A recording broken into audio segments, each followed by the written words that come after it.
नमस्कार दोस्तों, मैं संदीप कुमार सिन्हा आपका हंसी के हंसगुले में स्वागत करता हूं। तो लीजिए मोटी बीवी का दूसरा भाग। रजनी बाला थक चुकी थी, वह जोर जोर से सांसें ले रही थी। एक पतला दुबला लड़का उसके सामने खड़ा हो गया। वह उसकी सांसों की ताकत से पीछे गिर पड़ा। लोगों ने उसे संभाला।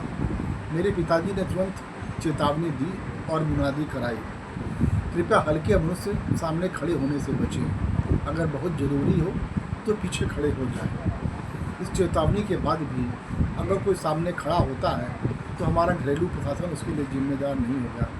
कृपया अपना ध्यान खुद रखें। एक महिला ने कहा, अरे बहू को पानी तो पिलाओ, बेचारी कितनी थकी हुई लग रही है। दूसरी ने कहा, अरे एक गिलास पानी से बेचारी बहू का क्या होगा, इसको तो कम से कम आधी बाल्टी चाहिए।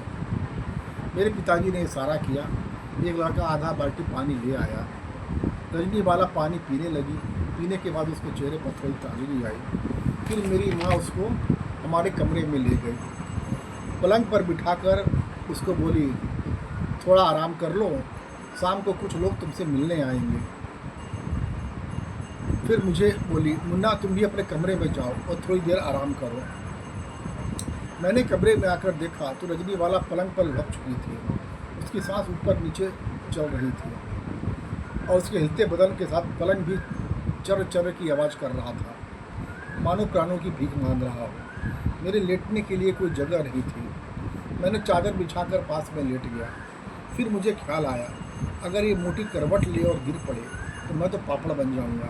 यह सोचकर मैं थोड़ा दूर चादर बिछा कर सो गया ताकि उसकी रेंज में ना हो।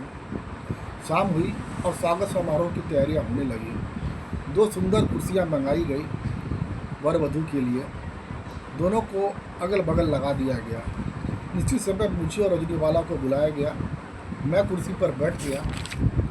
जैसे ही रजनी वाला कुर्सी पर बैठी, कुर्सी के पाए फैलने लगे और कुर्सी नीचे धंसने लगी। लोग चिल्लाने लगे, रोको रोको, कोई उसे संभालो। लेकिन इसके पहले कोई कुछ कर पाता, रजनी वाला कुर्सी समेत नीचे बैठ चुकी थी। कुर्सी के चारों पाए अलग अलग अपनी राह पर निकल पड़े थे। एक ने तो कुर्सी से ही खुद को अलग कर लिया था। किसी तरह से कई लोगों ने मिलकर रजनी वाला को उठाया और उसे अंदर ले गया।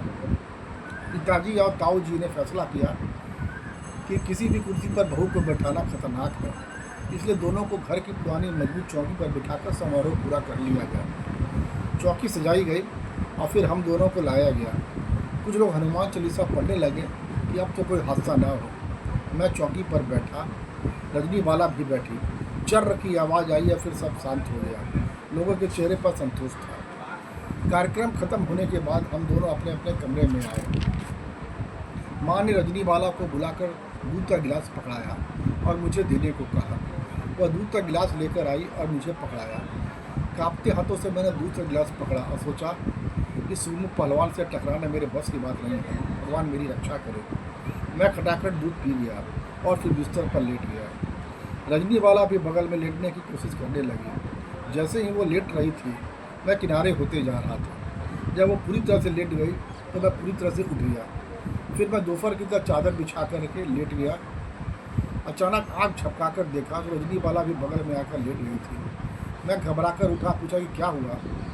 उसने कहा कि अगर आप नीचे सोते हैं तो मैं ऊपर कैसे सोऊंगी। मैंने कहा, वो तो ठीक है, किंतु भगवान के लिए इस तरफ करवट मत लेना। उसकी आंखों में आंसू आ गए। वह बोली, मैं जानती हूँ कि मैं बहुत मोटी हूँ, किंतु मैं कल से ही जिम जाऊँगी और योगा व्यायाम करके अपनी चर्बी और वजन कम करूँगी। मेरे वजन के कारण आप लोग को जो परेशानी हुई है उसके लिए मुझे माफ़ कर दीजिएगा।